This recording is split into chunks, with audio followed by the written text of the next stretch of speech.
Hello and welcome to the Real Talk Podcast with Kelly and Avery. We're your hosts, Kelly Berger and Avery Roberts. We are two rare ladies living with congenital muscular dystrophy, CMD. The show where we amplify voices, break down barriers, and celebrate the power of disability identity. Whether you're living with a disability, supporting someone who is, or just here to learn, you're in the right place. Where wit, wisdom, and reels are all part of the party. So sit down with us. We're tearing down stereotypes, one reel at a time. It's a front row seat to bold conversations and the thriving disabled lifestyle, and we're ready to get gloriously uncomfortable. Let's get loud, proud, and empowered. Real power, real stories. Today's episode is one that's really near and dear to my heart. We're diving into a conversation that means so much to me personally, the power of visibility and inclusion for disabled women in media and the entertainment industry.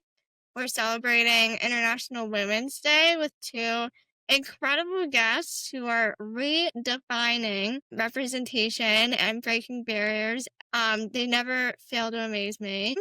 Our guests today are two women I deeply admire. We have Jillian Mercado, model, actress, and activist, who's shifting what representation looks like on screen and off. And Agnes McConlogue, Ferro, an educator, and I'm going to call you an inclusion strategist. Fancy. Yes, whose work bridges the gap between media and academia. We're so grateful to have you ladies here. Thank you. Thanks So for happy having to be here. Do you guys want to just kind of go ahead and, introduce yourself? I love the story between how you both met. Yeah, what's the backstory? Explain the relationship and how everybody's kind of deeply connected here. The romantic story of Miss Aggie and I go way, way back in the times of yore. Oh my God. Agnes was I can talk about this for hours upon end. But Agnes was my physical therapist when I was young. I want to say we started working together. We're in 4th grade. I think so. I was just thinking the same thing. 4th grade. I am far from the 4th grade. Right Maybe. I was a child.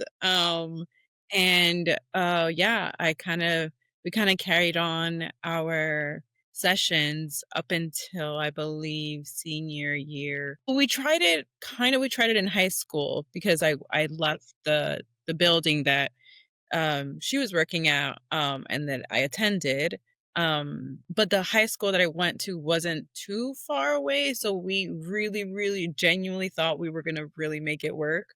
And then just like everything as high school does happen to all of us who are privileged enough to experience that wonderful time. Very exaggerated point there. We really tried to, but since then we've kept in contact and connected, and I am now the young age of 38, and I still call Agnes a dear, dear friend, a sister, a cousin, a mother, friend, a royal duchess in my life. I feel like I have 2 new titles. In the first 3 minutes of this show, I have inclusion strategist and royal duchess. Great. Of course. Great. Only you, Aggie. Yeah, and it's so funny. I remember, Jillian, that because I would sometimes go down to the high school and sometimes you would come back up to the elementary school where I still was, and we would work between the two places. But it really ended because I ended up giving birth to Sophia and moving out in the suburbs. And then we were super close. That has just continued, I never felt that wavered, that there could be a time where it was like, oh, I haven't spoken to Jillian in a while. Pick up the phone and then blah, blah, blah, blah, blah, blah, Bless Agnes' soul. She picks up every single time I have a crash out, which comes frequently in my life. So she's always there. And yeah. Preach. Sure. And sort of full circle moment, right? Like Jillian and I, with another colleague and dear friend, Lori Quinn, wrote an article for the with a physical therapy journal about ableism, really anti-ableism. So it's not, sort of this static relationship. I always feel like Jillian and I, and Avery, you too, and Kelly, now you're in the group. Welcome. But Thank you. Yes. sort of always clouding, where things come up where it's like that's got to change. So If our listeners haven't seen Jillian's experience that they're referencing, go to Jillian's Instagram or her socials, just because that needs to be talked about more, and what happened there. And go check out the PT Journal feature, because that's also a great place to learn about that experience. Let's start by grounding ourselves in where we're at today in the industry. Right now, less than 3% of TV characters are portrayed as disabled, and most of those roles aren't even played by disabled characters or actors. And that lack of representation goes beyond acting. It's also about who's behind the scenes. So producers, directors, editors, writers, representation in every part of storytelling matters.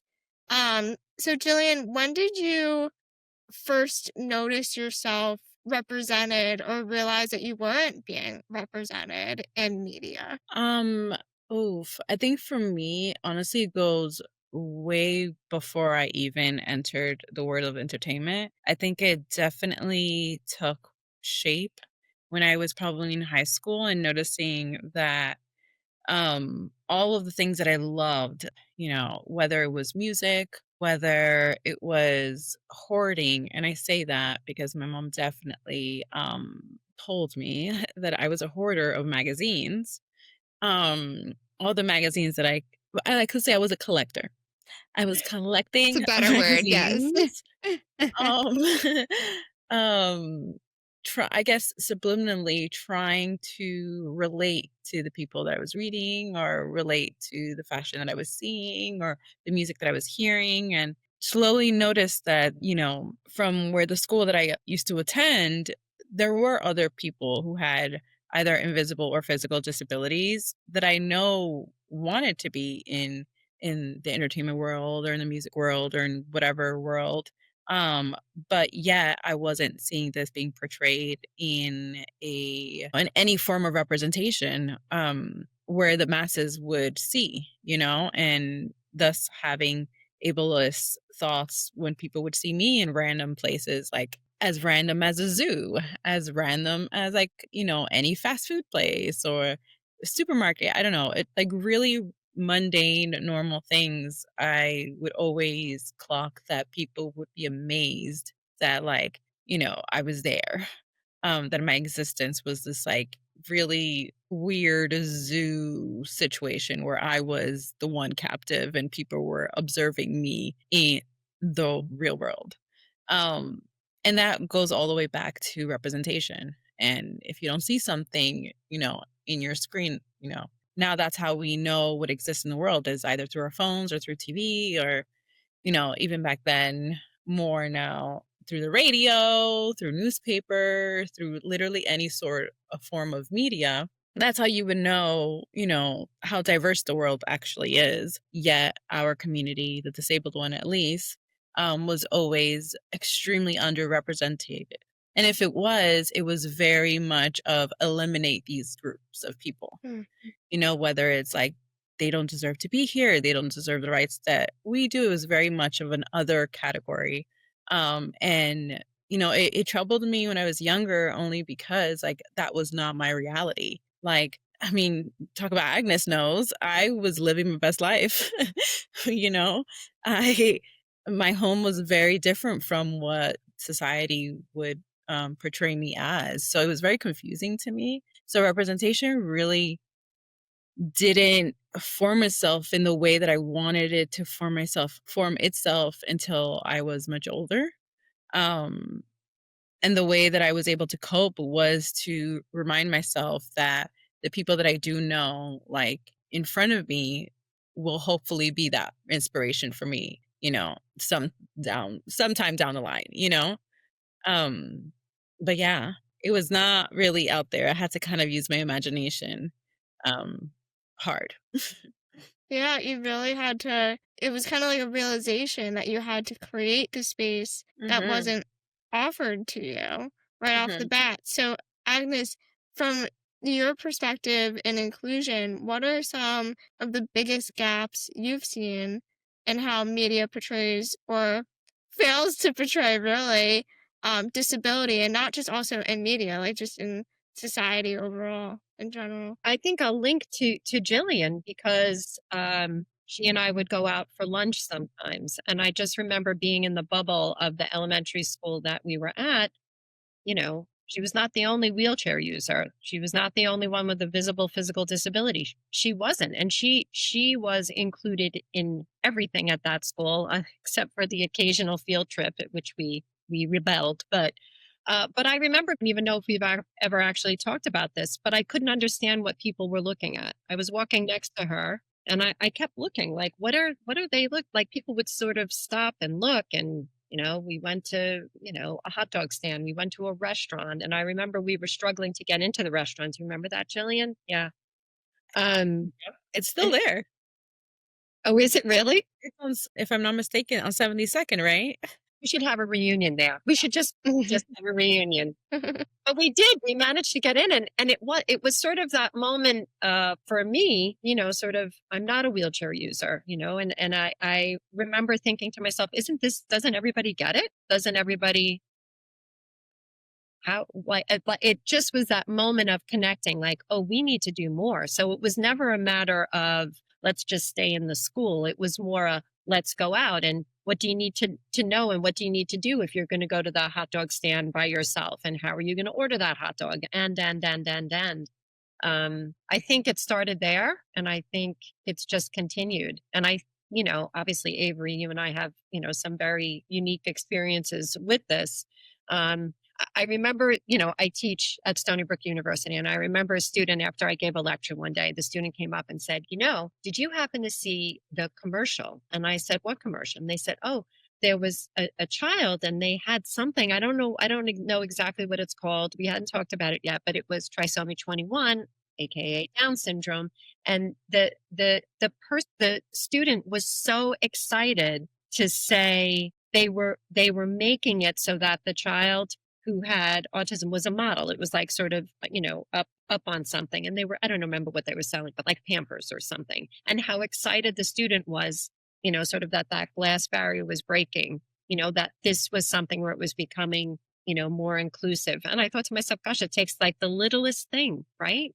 Take a picture of a cute baby in a pamper. Great, right? Like it's sort of like, it seems so obvious, but the impact and the ripple effect of that is greater than I think maybe media realizes, or even the disability community realizes. Like that ripple effect of, right, exactly. Do you remember the I don't know why I'm talking about trisomy 21, but remember the Gerber baby? Like a few years ago, the first Gerber baby with Down syndrome. That's right. Yeah. And it's sort of like, okay, like those people, where are those people, in the rest of society that are like, hey, here's a good idea. How about Jillian Mercado going to the open call for diesel? How about that? How about that? Yep. How about that? Thank Such a defining moment for sure. you. It was a funny decision because I didn't really see it as a grand thing when I said yes to it. I just thought it was really fun, a fun idea to do. I genuinely was not aware of how it would impact anybody. I was just like, I'm gonna be working with my friends. This is gonna be fun. At the time I was very, very invested in the fashion industry. And I was working with like these iconic photographers, and that was it for me. I remember finishing that day and going like, well, that was really cool. The end. Yeah. That's it. And here we are, people. Yeah, and that first job really kind of shaped my whole career thus far. But I feel like even piggybacking off of what Agnes was talking about, of your student coming to you and like proclaiming how amazing this ad was, that's how low the bar is. Exactly. Because Any Exactly. other Pampers commercials, it's like, okay, that's a baby.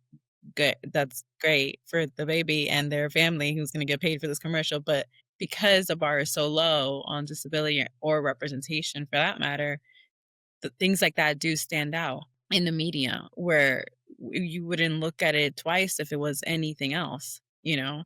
And as amazing as that is, that's also really sad at the same time, because it shouldn't be such a Like, headline. yeah. Like, oh my God. Yeah, yeah, Yeah. yeah. So I hope that in my lifetime, while I'm on this dimension, that there could be not that, you know, that it could just be someone who, wants to pursue the career and is really good at it, and gets the opportunity too. The end, you know? Yeah, preach. Yeah. I feel like that's like sinking in of like you're so right. Like it shouldn't like that's how low the bar is, but it shouldn't be a question. It should Mhm, just be, that's the normal. mhm. That's there shouldn't like you see talent, there you go. Like Yeah. it just shouldn't be a whole thing for sure. Is there Um, quality the job? That's all that matters. exactly. Yeah. And I think there's so much talent out there that Mhm. is not being, captured um because there's like a fear in a way of either, doing inclusion or representation wrong or that there's a fear of just disability period. Like and I hate saying that out loud.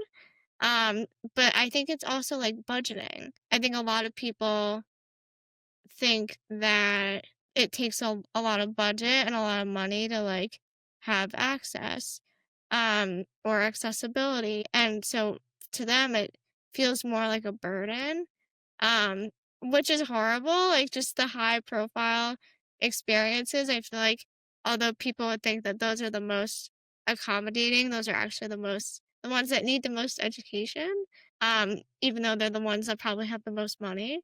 And so there's just a lot to it, um, that I think a lot of people don't realize and probably also take for granted, if you're not, living this life. But Jillian, you've become such a visible presence in modeling and entertainment. What inspired you to kind of step into such public facing roles? I know that you said like, you took that open call because you thought it was fun, but like obviously you're good at it and look where you are now. Kind of, was there more to it? I think it turned into something that I felt like I had to. Like, it almost felt like, I mean, it sounds cheesy to say this bluntly, but it felt like it was my test to like Hmm. to like enter in this role. I remember the second that I had to genuinely choose whether to pursue it or to go into the career that wanted to go to, which was to be behind the scenes. I remember like when I finished, where like mid college, I went to FIT, and I had I was like, okay, so after FIT, what do I feel like I want to do? And in my mind, I just wanted to write and be an editor in a magazine. Like, that was what I was anticipating for my life thus far. And after that specific campaign, the Diesel one kind of went viral for the low bar, mundane, thing. I was put into a position and an opportunity where I had to kind of sit and think about like what this really has meant for my community. And it was an eye opener for me to know how much help and how much education there needs to be, and advocacy needs to be in the community, because I felt in my passion that there was no other place that I wanted to be in. um, I've refused a no. I think it has a lot to do with growing up in New York, and it's forget about career, just surviving in New York is already like a third skin you developed. So I knew that I was able to go through the fashion industry, which is already very microscopic in appearance. Um, that I had all the tools that I needed to kind of fight back what the industry would constantly tell me that I was a problem when in fact they were the ones who set these rules. So I kind of took it as a mission to myself, and I'm also very stubborn. Maybe it's my Taurus energy, maybe it's the fact that I am a Dominican and we are very upfront about how we feel. But I knew that I was able to kind of rough off the feathers a little bit. And I had the opportunity being that, like, at that time, all eyes were on me. It's also really fun. I constantly find myself challenged and I constantly find myself entertained by proving and showing receipts on why our community has always helped the world every single day. If it wasn't for us, we would not have an iPhone. If it wasn't for us, we wouldn't have um, Meta or Google or Siri. And that has made, if it wasn't for us, we wouldn't have electric sliding doors. If it wasn't for us, we wouldn't have curb cuts. I can go on and on and on. People don't realize that that is our community who did that. And everyone has benefited towards that. So it's not about like this future thing. It's just about making it easier for us to live a fruitful life. But that goes hand in hand with representation, you know? Um, and yeah, I feel like I was really aggravated by the fact that, like, especially in the acting world, that our stories were being told wrong. And I say that with a heavy heart because a lot of the stories I genuinely did enjoy until I found out that they were not represented by our community. They were not written by our community. They were not even guided by our community. And I felt like if I was able to kind of disrupt the fashion industry slightly, have a little crack in it, then can't be that hard to do it in the acting world either. So Yeah, I yeah. love that. And I think it just shows that like our experiences are really what kind of lead our passion and our drive. And um we all have to kind of lead the way together. It's not, it kind of starts with us and we can't do it alone. And that's also kind of why I love your perspective, Aggie, of like an ally. Like, you're such an ally for our community since you don't live with a disability. I don't know if we said that yet in the episode, but you don't live with a disability, whereas the three of us do. And so that's, I think, such an important perspective, and we need more of you because, again, we can't do it alone. And I think we need all of us to kind of show what's possible. And I love what you said, Jillian, kind of how visibility isn't about ego, kind of. It's about saying, like, okay, like, I deserve to exist here and not just exist, but I, deserve to exist fully and here. And so, Aggie, like, you've obviously worked with so many different creatives and advocates and affected individuals and families and everybody. You've seen it all basically. But I feel like the projects that you're with me on, you kind of serve as like an access coordinator in a way, like, because I loved what you had said about like when Jillian was in elementary school and like the field trips. You said like we rebelled, like we're never doing it alone, you're always in it with us. So like, how have you seen disabled women claim their space for themselves and others in the media and just in society at large? But like, what have you seen there, like with access needs and that kind of stuff? Well, I guess I don't know. I was listening to Jillian. I'll piggyback off of what she says. It's sort of when Jillian was talking about, when you were talking, Jillian, about like being a model and recognizing, it's that recognition component, right? I realize that what I'm doing is creating a change that maybe others can carry forward. Like that's really what I think that's our whole purpose, like on earth, is exactly that. And I know that for me, it was sort of that recognition of, oh, people don't get it. And it was very hard for me to understand why people don't get this. Is, I just, it was something that I still struggle with, that I don't get why people stop. And I think Jillian and I tried to explore it a little bit when we talked about anti-ableism. It's sort of recognizing as a profession, I'm a physical therapist. That's how I was trained, sort of, not necessarily the medical model, but sort of the looking at the different layers. That's how I'm trained. But there's a whole other side of it, which is, all about participation and inclusion. And we tend to veer away from that. I think as a society, certainly as a profession, we tend to sort of stay away from that because sometimes I think people perceive that as being the harder part.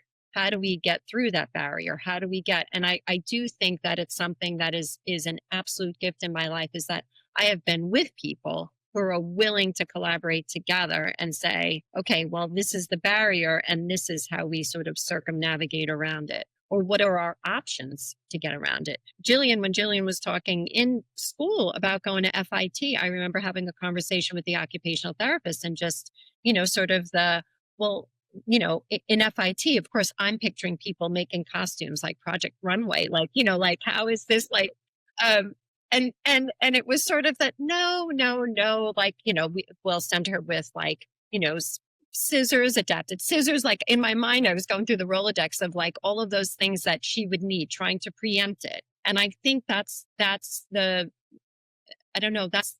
part for me. You have an option, and the option is something is wrong in front of you. You can see that it's wrong. And your choice is you either go forward and you say, let's work together to correct that wrong, or you look and walk the other way.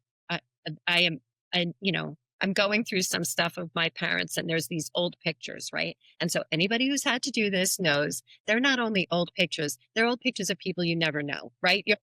I'm number 5 of 6. I don't stand a chance. I'm like, who is this person? But in one of the pictures, it's my grandfather, it's my father, it's my oldest brother. And in between, pushing through all of them, is this girl as like a 3-year-old, right? And I'm through like, just, hey guys, what's going on? And that's it. That's how I see, me and my approach. Like, hey everyone, what are we doing? How do we do better? That's sort of it in a nutshell. It's not that there's any secret sauce. It's what can we do? Like, how do we collaborate together? How can we advance this forward? There's no great secret in being an ally. There's no great secret in fix what's wrong. There's no great secret in that. It's do it. It's collaborate. It's communicate. It's, sort of identifying and then moving forward. I can't stand the static. I can't stand when people are repeating the same thing over and over again. But that could be a personal thing. I don't know. It's often treated as an afterthought. Like, you preemptively had worked ahead to think like, okay, Jillian's going to FIT. We're going to send her with the adaptive scissors. Like, that's hilarious. And I love that. But like, there aren't enough people working ahead. But I love the kind of call to action of like, what are we doing? Like, what are we doing here? How do you see this as being okay? And how do we do it right? Like, can we collaboratively come together as a collective to figure out how to do it right? Because everybody has a different perspective. And I feel like we all, meaning the 4 of us, are always talking about like inclusion done right. And what does that mean? And everybody has a different interpretation of it. And so I think like we need to come together. There's power in numbers too, to figure that out. So that people can start doing it right. And start, pushing through that barrier. Yeah, claiming space isn't arrogance, it's survival. And I think that's just something really powerful, like what you said. It was your duty and your calling, Jillian, like you mentioned earlier. And I think that we all need to claim space, and that's okay. Yeah. And I feel like we're often seen as kind of being the only one in the room. Like, I feel like, Jillian, I'm sure you've experienced that. I've experienced that. Like, you're kind of managing the work of representation yourself in a way, and that comes with barriers from accessibility and, to tokenism and pity and stuff. But I love hearing kind of how people are pushing forward, because I think we need to hear about that more. I think it's so important. So let's shift gears to what happens behind the scenes. So accessibility isn't just ramps, and captions, you know. It's a mindset, really. You've worked on big productions. So what do you see as true accessibility on set, and what does that look like for you, Jillian? It's pretty simple actually. I think that a lot of people think that it's a whole hoopla of things. I as simple as I can put it is if you have hired me for a job, if you know exactly how I look like, if you know my name, if you do a 10-second Google search, you will know that I bestow my life in a electric wheelchair that's really heavy so that before I even inhale the air that's around the set, it should be accessible. And I should not even have to open my mouth or blink or second guess or be worried about if it won't be accessible because as I said at the beginning, if you know that I'm going to be there, then you, as a production crew, as a showrunner, as a director, as anybody who is the front person of the production, that's their job. And it's their one job is to provide a space where the actors are feel comfortable. And the only thing that they should be worried about is learning their lines and getting on set on time. That is what I'm paid for, and that is the only thing that I'm going to do. Now, if you would love to raise my rate to be a consultant, I will definitely think about it. And if I'm able and have space for that mentally, I would gladly take that role. But there's also other people who that is their only job. So I would love it even more if they hire those people. And that's how simple it is. Yes. If only, yeah. Yeah, and I loved what you kind of said of like how access isn't like it's not extra. Like if you want me to be a consultant, fine, like raise my rate, but it's something that Sure. is essential. And if you want me a part of, this production, you're gonna need to make it so I can actually like get to the Do my job. production and do my job and do it well. I think people think like, you think I'm gonna be able to do this and do it how well you want me to do it, and you don't even, consider that I need to go to the bathroom or, Sure. consider that I should be seen, Sure. and that kind of thing. And so, amen to that. Oh my God. And You're yeah. it's the other example I can give is like Agnes. She is a professor at a school. I don't think it's her job or responsibility to find the kids to teach. The children should be there already. That is the school's job to provide her to provide her people to teach. That is not Agnes's job. If she is paid more for this, I'm sure she would have an auditorium filled with people, but this is not her job at all. Like, what are my job requirements?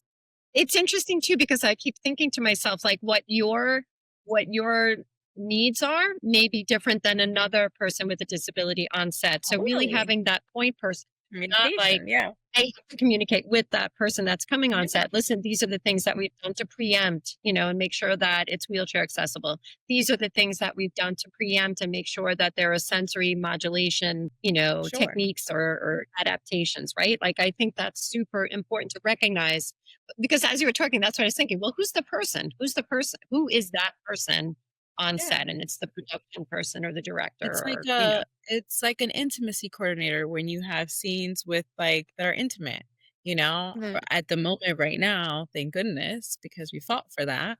You have to hire an intimacy coordinator so that things don't reach to a point where it's uncomfortable with people, and I think it goes the same with disability where you can hire a disabled consultant to make sure the set is fine, to make sure the language, which is very important, is talked about. I am not wheelchair girl. I am Jillian. That is the name that I was given at birth, and that is the name that I kept, and that I It's on chose. my birth certificate. It's the name that I chose for myself as an adult, and I would like to be called that unless I tell you otherwise. But that's why it's important because I think we're very, very far from getting it right. Um, or from getting it to a point where these conversations don't need to be talked about, You don't need to have. and we have a long ways to go, but this is why I am an open book to talk about it because it's really not that complicated. And if we all would love to live as fruitful and have a longevity of life, we're all going to end up disabled at one point anyways. So we might as well talk about it now before you're 85 and you need a walker or you need assistance and you're being very stubborn for, unfortunately, the world that we live in, which is very against disability. Yeah. And I think people don't kind of realize that, like, even if you're not disabled today, you could be tomorrow. Kind of like what you were talking 100%. about, Jillian, of like, if it weren't for the disability community, we wouldn't have an iPhone, we wouldn't have Siri, we wouldn't have all those features that kind of are accessibility features in a way. Um, and so even just the ramps to go into a store, like what would the moms who have babies in their strollers, what would they do? Like I think people don't realize that. But Aggie, kind of what have you seen in terms of best practices for building inclusive environments? And maybe this is kind of where you want to bring up the Inclusion Done Right conference. Yeah. So the Inclusion Done Right conference is held at Stony Brook. We just had our third. And full disclosure, both Jillian Kelly, you have to come, but Jillian has been a keynote speaker and Avery is on the planning committee and designed the logo for disclosure. That's always added in there. Yes. Proud of that. I really am. But I think that was in response. I was already, kind of recognizing through our, work, Avery and I, and actually even Jillian in the very early years of National Dance Institute and sort of the build out of the Dream Project, which we run with Kate Gaynor, artistic director, and Aileen Marie Barry, who's got a title that I can never remember.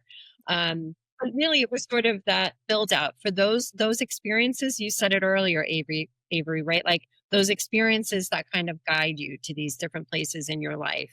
And where that was leading me was that we needed to do more and we needed to be better at what we were doing. And at a university like Stony Brook, we have incredible opportunities. We have people already doing these incredible programs. And I was running a town hall to try and see, could we bring a community together? Could we host a conference? And we ended up doing that. So like I said, we just held our third, and each of the conference agendas are set by the attendees. And the attendees are not meant to be faculty, administrators, staff, students. It's meant to be an integrated, very, very integrated bridge with the community. And so it's not specifically for a certain type of disability. It is for the disability community, period. End of story, for everyone. And it's really going back to what Jillian said, and that's really all of us. So it's recognizing that sometimes I hate even putting down the word disability community. I want it to be community. How do we be an inclusive community? Sort of embracing and recognizing everyone and ... supporting. It's to me, I'm like Jillian with just, it's not complicated.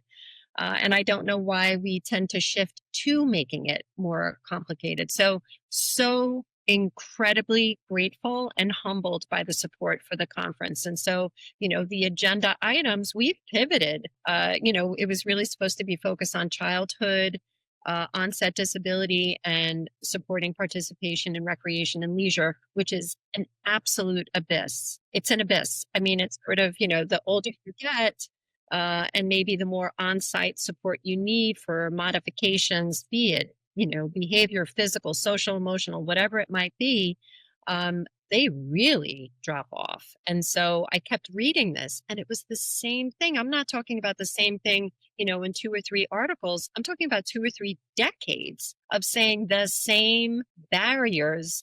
And what was coming up was, we need knowledgeable staff. We need people that will meet us and collaborate with us and communicate with us and identify and individualize. And so when I think about what is inclusion and what do you have to do to set for it, and the first thing that comes to mind, it's so easy. It's communicate. And I think sometimes you say communicate and people think verbal response. Communicate however you need to communicate and with whomever you need to communicate. If it's not the affected individual, as you say, Avery, then maybe it's their caregiver, their parent, their teacher, their one-to-one power, whoever it might be, right? Like it has to be that I'm not standing and telling you, you will now do this. You're telling me this is how I would like to participate, or these are my needs to participate. And we're collaborating together. What's available within this space? How can we make those adaptations so you can meaningfully participate? We have gone from recreation and leisure to transition to adulthood in a nanosecond. Within the first year, it was, yeah, great. Happy to hear that you're thinking about all these programs for children, but they turned 21 and now there's nothing. And so really recognizing that that's something that we take to heart very, very deeply, and really trying to move it forward. And inclusion done right was also named essentially by somebody from the disability community, because when I was presenting, I said, how many people here believe in inclusion? And every hand went up except for one individual who I believe is from the deaf community, who sort of shook their hand side to side and, sort of, well, kind of.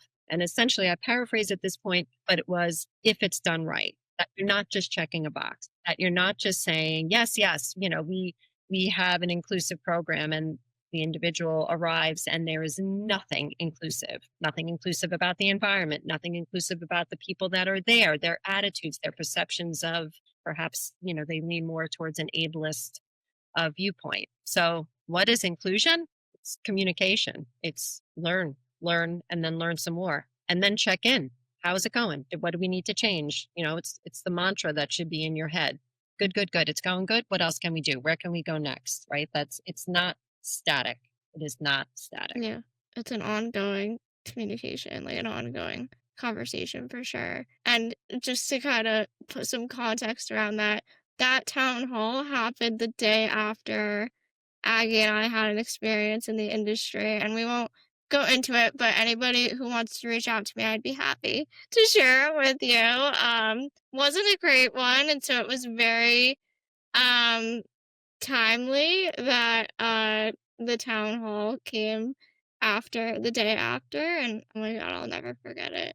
That just shows that like it guides us, like our experiences really do guide us. And so much of our work thrives on community and collaboration, kind of like what you're saying, Aggie. So Jillian, I know that one of these people is on here today, but who has mentored or supported you along the way? Anyone in particular? God, I think honestly, I don't think it's a specific person. I think that I am definitely inspired and strengthened by our very own community every day. I think that there's been a lot of pushback of our existence just as it is. Whether it's, accessing the help that we are owed, or being able to live as fruitful lives as any other individual has the right to. And watching and being amongst people who, even though that may be a very real thing, they still, you know, really kind of push through, quite literally sometimes, like me. And others, whether they are just existing, just being themselves and enjoying life as much as possible, or talking about it, through podcasts like this, or through social media or anything like that. Those are kind of the people that always remind me that what I do is important. And every time I do feel like I'm not doing enough, I always kind of check back with my very own community and the people that validate my experience, whether that's Agnes or whether that's any other person, maybe even people that don't know me. And, if they give me the access to just be me, those are the people that I'm like, you know what? I know thank you is a weird thing to say, especially if I don't know you. But thank you. And I hope that you get it back twofold, Mhm. So yeah, I think just people who persevere, and anybody who is getting the deck of cards that they know does not belong to them or don't identify with, and they're just like, excuse my language, fuck these cards. I'm gonna do my own. Those are the people that truly validate me. Yeah. I think that's so important. Like I too call Aggie and I'm like, is this like did this really just happen? Like to me, like and she didn't even live through it. And it's like I just need someone to validate that like this happened, but it was also wrong and it shouldn't happen again. And how do we fix it and make sure it doesn't happen again? Um, so kind of like what we've talked about today, like inclusion isn't a one size fits all concept. It's really intersectional. Um, Jillian, how do you feel like race and gender and sexuality and class and all the things intersect with disability in your work? I mean, I am a very intersectional person. So if one of the things that I identify with isn't being heard or welcomed, then I am not. So, I can't I can't do my job if, I'm missing an eyelash, or I can't go I have to be my complete self in order to do what I do. And if you have the audacity to disrespect any of those, then I don't belong there. And that's fine. You do you, but don't ask me to be in a place where I'm not welcomed in. So that's kind of how I feel about it.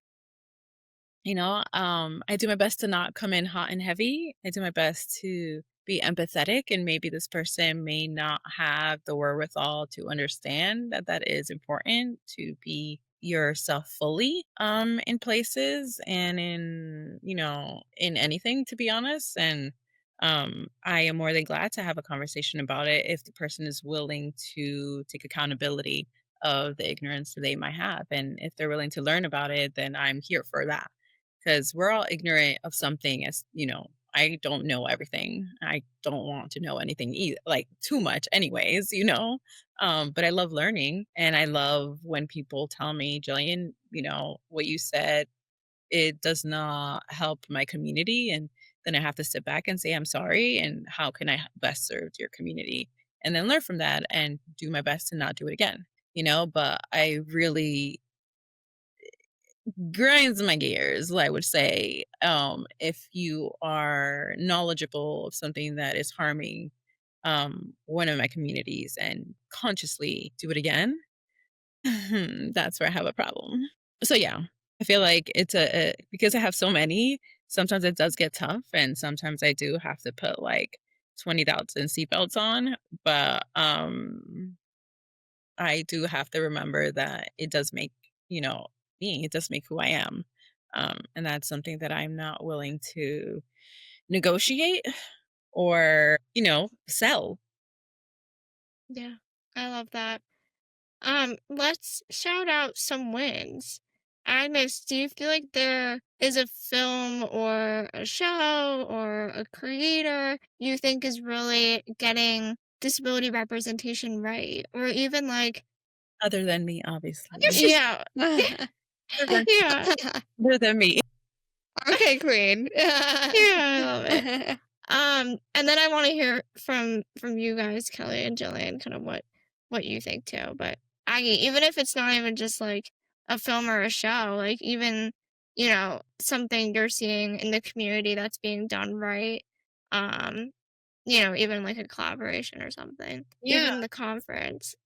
Yeah, I am incredibly humbled by the conference and where all of the dots are leading. I heard that there was a quote from I can't remember now if it was JFK or Bobby Kennedy. Isn't that horrible? I can't remember which one. But they were talking about, as an individual, your ripple effect. And when all of those ripple effects come together, that's how change is created.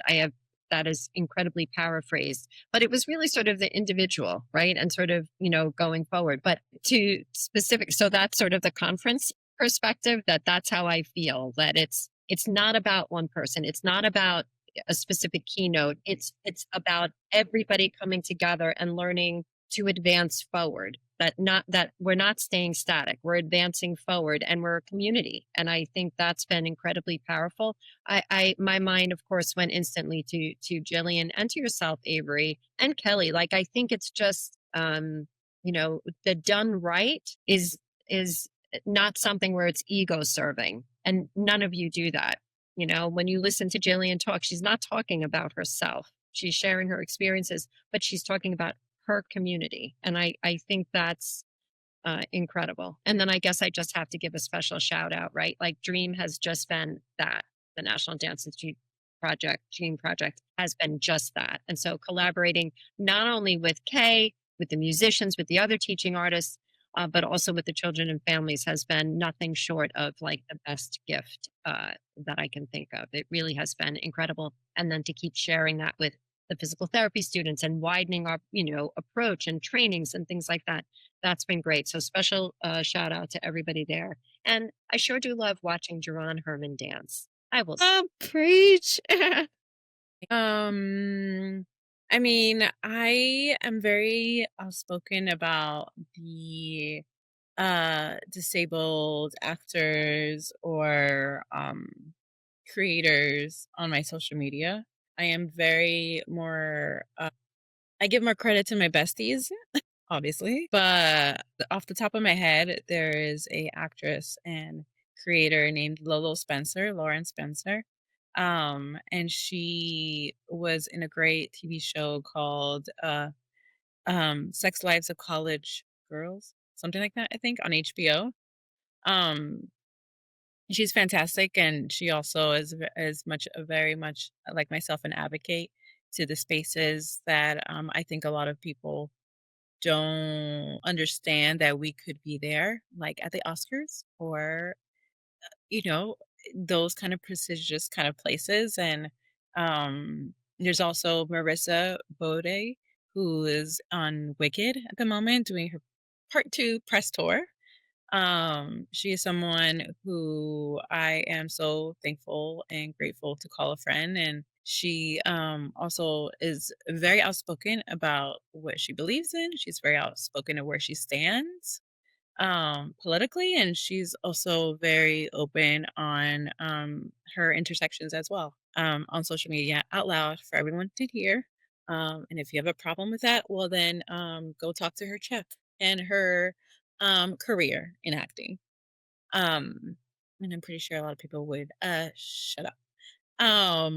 But yeah, those are kind of like people there's so much more, and I'm so grateful that I get to live in a time where people are being more comfortable in their skin, because that also takes a lot of mental toll to kind of get out of this, a scary box that the world loves to put us in, and saying like, no, I'm going to do, and I'm going to talk about my livelihood, and I'm going to, share that with the world. And I think, as you said, Avery, at the beginning,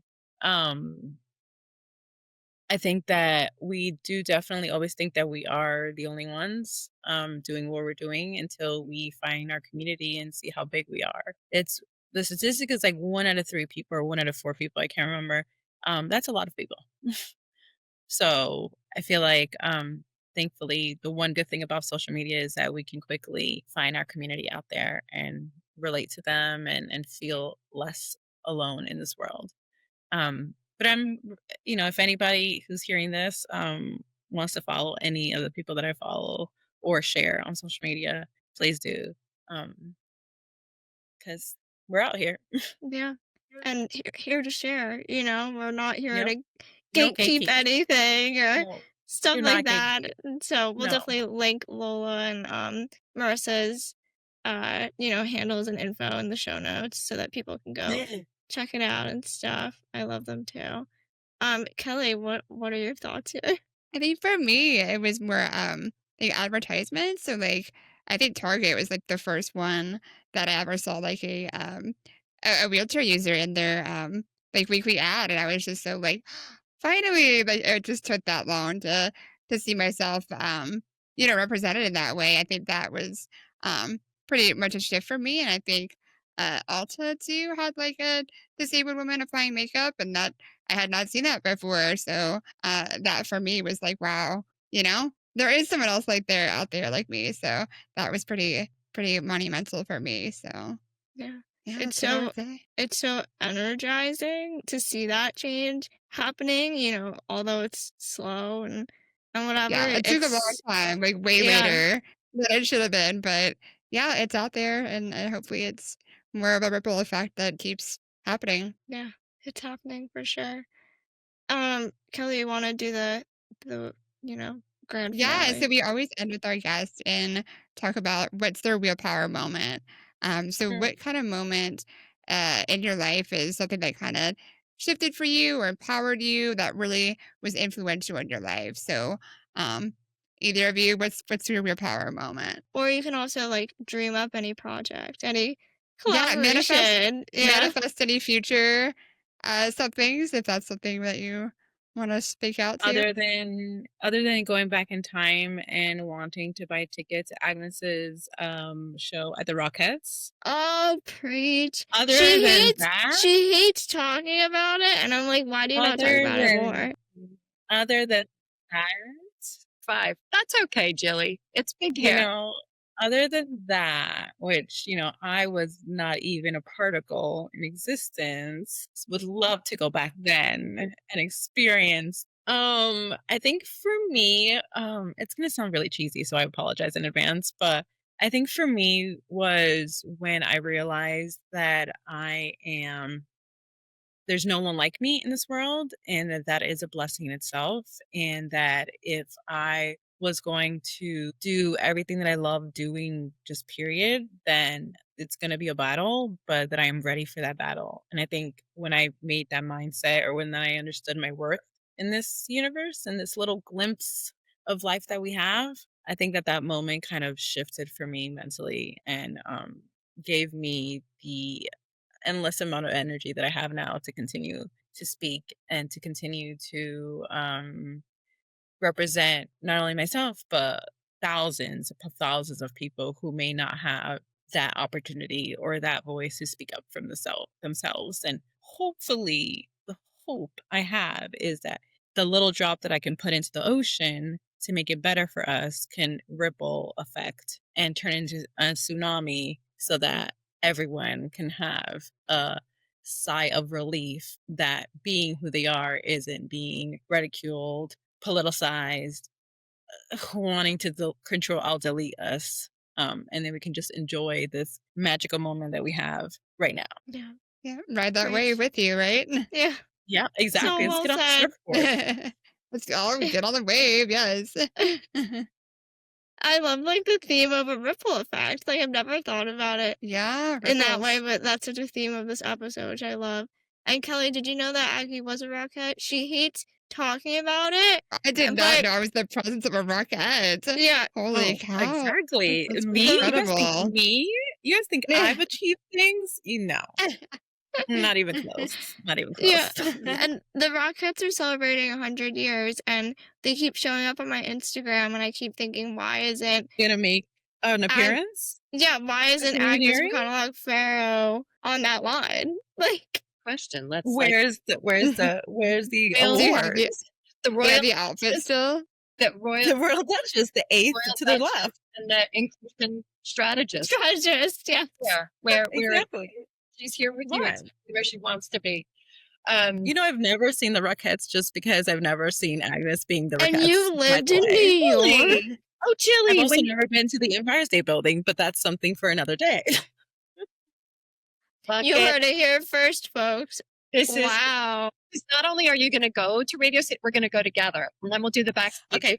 together, and we'll just Okay, do fine. If, Only if you can you get can- backstage. you can get backstage. Well, there's that, Oh, right? Avery, I mean, Yeah, we're that gonna was the get whole backstage thing. because Oh, Miss Jillian, you don't Rockette even is know. here. We're gonna get there. Trust. We don't even need to buy a ticket. We just show up, and that's it. Yeah. Okay, to the left. Yeah. Exactly. hello, get out. Thank you very much. Avery performed there. Did you know that, Jillian? She performed there. We went in to go see, but No. it was challenging. I guess I'm trying to say the least. say.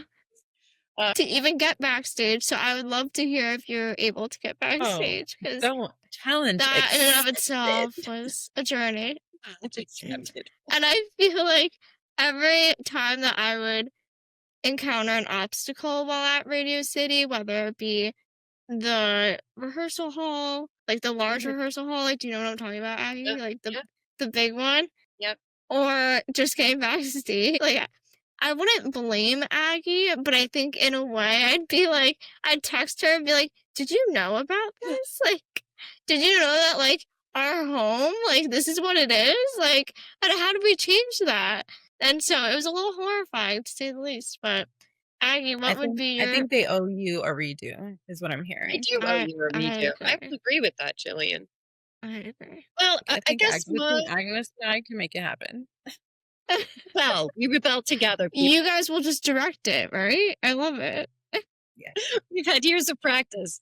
I think honestly, it's my wheelbarrow moment was the day of that experience that you and I had together, and some others as well. And it was sort of the after effect, the ripple effect after that. And it was for me, knowing how painful this was, for people that I care so deeply about, but then also the recognition that there was no doubt that something had to be done. And it was recognizing that we had at Stony Brook, that there were already wheels in motion to try and advance this in some specific way, right? That it was that moment that I was like, oh, nobody else is going to step forward. Nobody else is going to change this. Then we need to change this. And it was that moment that I think has kind of shaped, obviously it's shaped inclusion done right in the biggest way.